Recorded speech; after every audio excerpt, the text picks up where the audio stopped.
foi uma das mais ricas do mundo, recorreu à lei de falências. Detroit, nos Estados Unidos, não conseguiu renegociar as dívidas e tenta se proteger dos credores. A reportagem era correspondente Paulo Moraes. O pedido de falência foi entregue à Justiça Americana, junto com uma carta assinada pelo governador do estado de Michigan.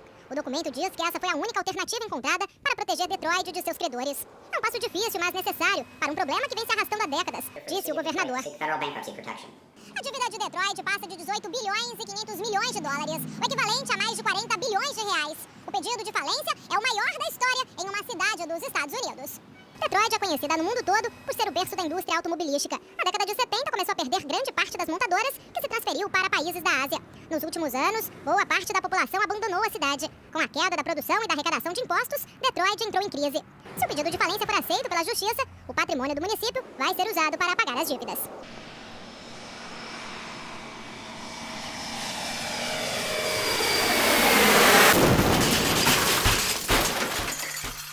Olá, hoje temos uma participação especial aqui no programa. É a Ana de Moliner, ela é repórter de economia aqui do Jornal Pioneiro e está aqui para discutir um assunto que anda preocupando demais a comunidade caxiense.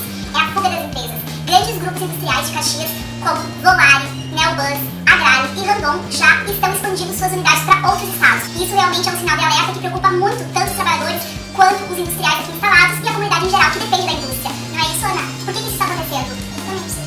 Isso ocorre principalmente por três motivos. Infraestrutura precária, dificuldades logísticas e também falta de incentivo fiscal. As empresas preferem evitar estados burocradas, aeroportos ineficientes e se aproximam dos seus mercados consumidores, diminuindo assim a tabela de custos, né? Isso por si só já faria diferença, mas tem ainda a questão dos incentivos fiscais, que também está fazendo bastante, pesando muito nessa conta das empresas, né? E de fato, Caxias tem um problema. Ela nunca teve uma política de atração de empresas, e muito menos de retenção de empresas.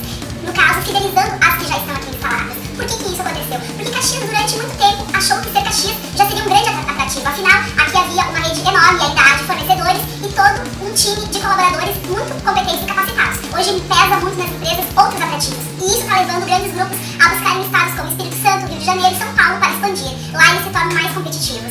A gente já prevê que 5 mil empregos vão deixar de ser gerados na cidade em função da expansão dessas filiais para fora do nosso estado. Isso lembra muito um cenário que já perturbou outros setores no passado, né, Ana? Você está lembrada? Isso, na década de 90, a Grendene, que talvez seja o caso mais famoso aqui da Serra, se mudou para o Ceará, a parte fabril da empresa, justamente em função desse corte de custos, a parte de iniciativa que seguiu aqui na Serra. Então, o momento é do município, do estado, agora temos essa oportunidade de ter um governo que conhece a nossa realidade, de pensar numa solução para isso, de correr atrás desse prejuízo que já está seguindo aqui e já é uma realidade aqui em Caxias, né? Com certeza. Se Caxias não fizer algo logo, pode vir a minguar.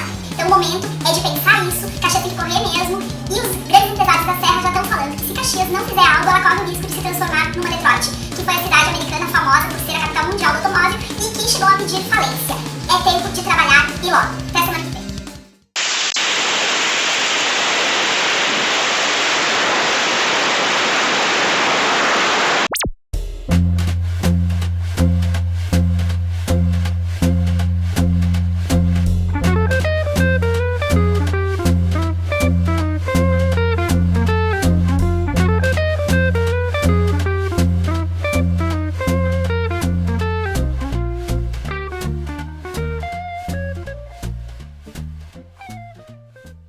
Caxias, em 1946, passou a se chamar Caxias do Sul. Era conhecida como a Pérola das Colônias, designação dada por Júlio de Castilhos em 1898. 3 cidades brasileiras disputavam o nome de Caxias: a do Maranhão, a do Rio de Janeiro e a do Rio Grande do Sul. O nome, feio por sinal, parece ser de origem botânica, de cachos de flor. A mudança de nome foi uma exigência legal, pois havia muitas cidades com o mesmo nome em diferentes estados do Brasil. Caxias do Maranhão é a mais antiga. Cidade histórica, berço de Gonçalves Dias, foi o principal bastião de defesa das tropas de Portugal no Brasil, nas guerras da independência. Luiz Alves de Lima e Silva, que recebeu o título de Barão de Caxias por sua vitória contra os rebeldes lá sediados. Duque de Caxias ficou o nome da cidade fluminense e Caxias do Sul para a rio-grandense. Por esse motivo a cidade ficou com o nome espichado, que somado ao do Rio Grande do Sul, assim chamado para distinguir do estado nordestino, não acaba nunca de tanto sul. Ossos da toponímia. A sua população estimada era de 54.770 habitantes, 10% da atual. Na cidade viviam 32.770 habitantes e no interior 22.000, 40%. São Marcos era o primeiro distrito seguido de Galópolis, Ana Reixe Seca, assim mesmo, e Santa Lúcia do Piai. Forqueta não constava como distrito, tente entender os políticos. Era ainda uma cidade ligada à zona rural. Os produtos da colônia, trazidos por colonas e transportados por mulas em cestões. Sua venda era feita de porta em porta. Naquelas priscas só eram comidas as verduras e legumes da estação. Era ainda uma cidade ligada à zona rural. Os produtos da colônia, trazidos por colonas e transportados por mulas em cestões. Sua venda era feita de porta em porta. Naquelas priscas só eram comidas as verduras e legumes da estação. Grande parte dos serviços era oferecida da mesma forma. O leite, em tarros, era trazido por leiteiro, o pão por padeiros e as lavadeiras vinham em mulas com a roupa limpa e passada e levavam a roupa usada. Era uma vida agreste. Os burros, as mulas e as carroças ocupavam as ruas. Circulavam poucos automóveis, todos importados. Havia então cerca de 410 indústrias e 450 casas comerciais em todo o município. O prefeito era Luciano Corsetti, político bissexto, um dos melhores dos prefeitos que a cidade já teve. Em 1950, a cidade vibrava. A guerra, de 1939 a 1945, terminara, mas deixará sequelas no orgulho regional.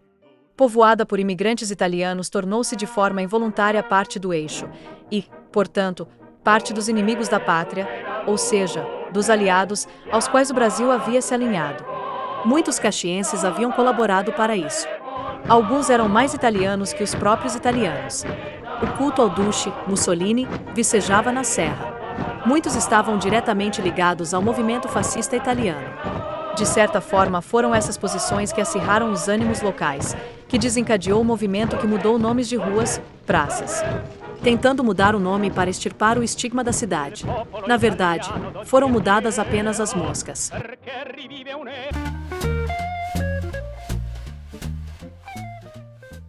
É preciso desdobrar esta análise em duas situações distintas. A primeira é a conjuntura atual. A outra é para um horizonte de longo prazo. No curto prazo, apesar da pandemia e das crises econômicas, é preciso admitir que Caxias e a Serra Gaúcha, de forma persistente e resiliente, demonstram desempenho positivo, quer na geração de emprego, de renda, de receita. Em 2022, a economia da cidade avançou 5,3%, puxada, essencialmente, pela indústria. Até agosto de 2023, a alta foi de quase 6%, por conta dos serviços e do comércio. É um resultado melhor que a média nacional. O comércio exterior vem se mantendo com crescimento anual, mesmo com a crise de um de seus principais parceiros comerciais, que é a Argentina. O setor empresarial conseguiu reverter esta diversidade fortalecendo mercados como Chile, Estados Unidos e México, dentre outros. No emprego, que determina boa parte da condição social, nos últimos anos foram criadas novas vagas em Caxias. Entretanto, na atualidade o cenário é de mais vagas do que mão de obra disponível. Estes empregos, associados a convenções coletivas de trabalho, resultaram em aumento de 34% na massa salarial. Isto explica como o comércio consegue crescer mesmo com a concorrência desleal do e-commerce. Atividades de serviços crescem de forma exponencial, porque as pessoas têm investido mais em estética, lazer e gastronomia, dentre outros. Portanto, a economia está com bom desempenho, porque mais renda gera mais consumo. Visto por este lado, Caxias e região estão bem. Se lançarmos a visão para frente, veremos oportunidades, mas também grandes desafios. Temos ameaças sérias no horizonte, que não são novas, mas vêm sem resposta e se agravando ao longo dos anos. Destaco 4 pontos que precisam de atenção especial. O primeiro é o capital humano.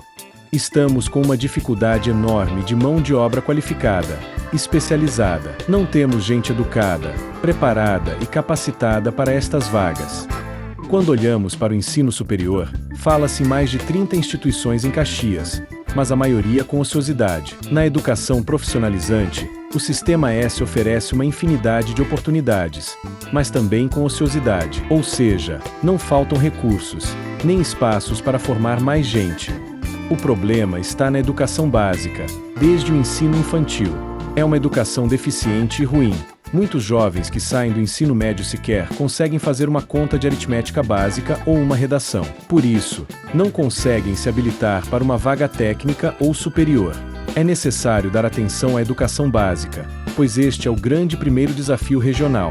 Caso contrário, as dificuldades só irão aumentar. E isso é um problema do poder público municipal e estadual. O problema não está em ter ou não uma universidade federal, está na base da educação, o maior custo logístico do país e um dos maiores do mundo. É um custo absurdamente alto, porque é difícil chegar à região com insumos do centro do país e também é difícil sair com produtos acabados. É preciso melhorar o transporte rodoviário. É preciso ter acessos de qualidade para a BR-101, com a duplicação da Rota do Sol, para Porto Alegre, com pista toda duplicada. Mexer na serra da BR-116, melhorar as ligações entre os municípios, estender a RS 448, em Portão. Embora Caxias tenha concessão de algumas estradas na região, as melhorias efetivas sempre demoram. Existe uma demanda do modal ferroviário. A concessionária não tem condições ou interesse nos antigos ramais desativados. Embora exista um projeto na Assembleia para regulamentar as ferrovias alimentadoras, sistema que funciona muito bem em países desenvolvidos, Caxias precisa defender esse projeto, porque é a única forma de ter algo no modal ferroviário para todos os municípios, como se tinha antigamente. Há, ainda, o Porto de Arroio do Sal, imprescindível para a região, mas que encontra resistência em setores do governo do estado. Ele é vital para a Serra, que teria um porto distante 200 quilômetros. Hoje se percorre 600 quilômetros até Itajaí ou 500 quilômetros até Rio Grande. A segunda região econômica do estado merece uma instalação portuária mais próxima geograficamente. Por fim, o aeroporto regional, que engatinha. Caxias não tem uma política voltada à atração de investimentos que efetivamente funcionem. O poder público é limitado e ainda burocratizado, inibindo novos projetos. Falta uma política de incentivos fiscais sob o argumento da falta de recursos. Ninguém quer os recursos atuais, quer descontos em recursos novos, como outros estados e municípios fazem. Não se é disponibilizado terrenos, nem infraestrutura básica. Sem isto, não se consegue atrair investidores. Quem não joga este jogo, infelizmente, está fora. As ações colocadas em prática precisam ser medidas pelos resultados. E as nossas ações são muito tímidas para fazer frente aos demais municípios. As empresas mais importantes de todos os segmentos estão investindo muito mais fora de Caxias. Novos projetos relevantes não desembarcam por Caxias há muito tempo. Existe uma limitação a pequenos projetos, enquanto em outras cidades fala-se em grandes investimentos, em especial na hotelaria, como Gramado, Canela, Bento Gonçalves e Garibaldi. Na indústria, são referências para Caxias as cidades de Joinville, que atraiu dezenas de grandes projetos, como a fábrica de motores da General Motors, dentre tantos outros, Maringá, Chapecó, Gravataí, Guaíba. Outro ponto que ainda carece de ação é o adensamento das cadeias, com a visão de aproveitamento de oportunidades com inovação, novas tecnologias e meio ambiente, sendo um grande desafio por um lado, mas também um repertório fantástico de oportunidades por outro. Este conjunto de fatores começou a ser encaminhado na região, mas ainda segue como um desafio. A crise estrutural, que vai jogando com o tempo, não a econômica. Caxias tem uma economia robusta e resiliente. Gravataí atraiu a GM e multiplicou seu PIB por 6. Até o início dos anos 1980, Joinville tinha menos população e exportava metade das cifras de Caxias do Sul. Hoje, tem população muito maior, exporta o dobro de Caxias, tem todos seus acessos no entorno duplicados e 3 portos. Estes exemplos são resposta contundente, é responsabilidade também da sociedade civil organizada, envolvendo entidades empresariais, academia e representações comunitárias. Existe o Mobi Caxias, organização criada em 2014, que puxa discussão com base nestas demandas. Mas não é fácil unir a sociedade caxiense. Basta lembrar de Detroit, ou dos Estados Unidos todo, que no início dos anos 1980 não levou a sério a ameaça japonesa no segmento automotivo. No começo dos anos 1990, as marcas japonesas já controlavam 20% da produção norte-americana de veículos. No auge, Detroit tinha 2,5 milhões de habitantes e fábricas de todas as grandes montadoras. Hoje tem 600 mil habitantes e seja, talvez, o maior cemitério de galpões industriais do mundo. É difícil prever quanto tempo ainda levará, mas Caxias precisa definir o dia zero para começar a fazer aquilo que é necessário e urgente.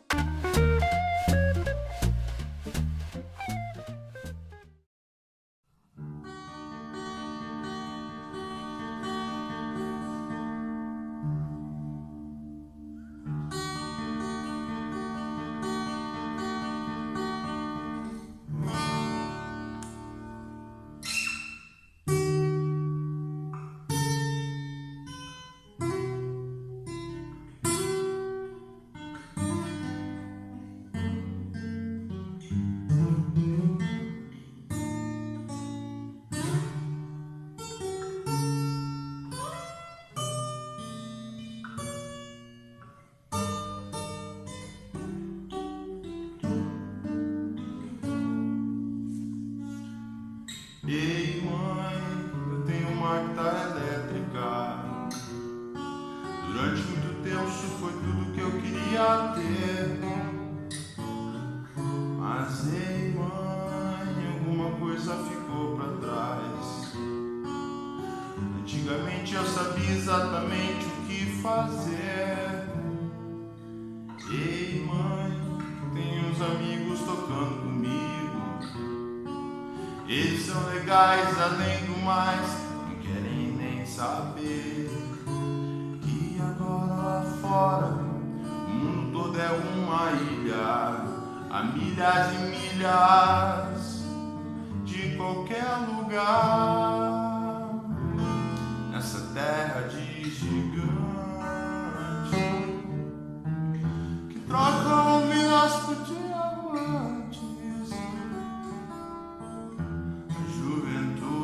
É uma banda, uma propaganda de refrigerantes. As revoltas, as revistas, as conquistas da juventude são heranças, são motivos para as mudanças de atitude, as danças, os discos, os livros da juventude. A roupa suja, o cara limpo, esperando que o tempo mude. Nessa terra de gigantes, você já viu tudo isso antes. A juventude é uma banda, uma propaganda de refrigerantes.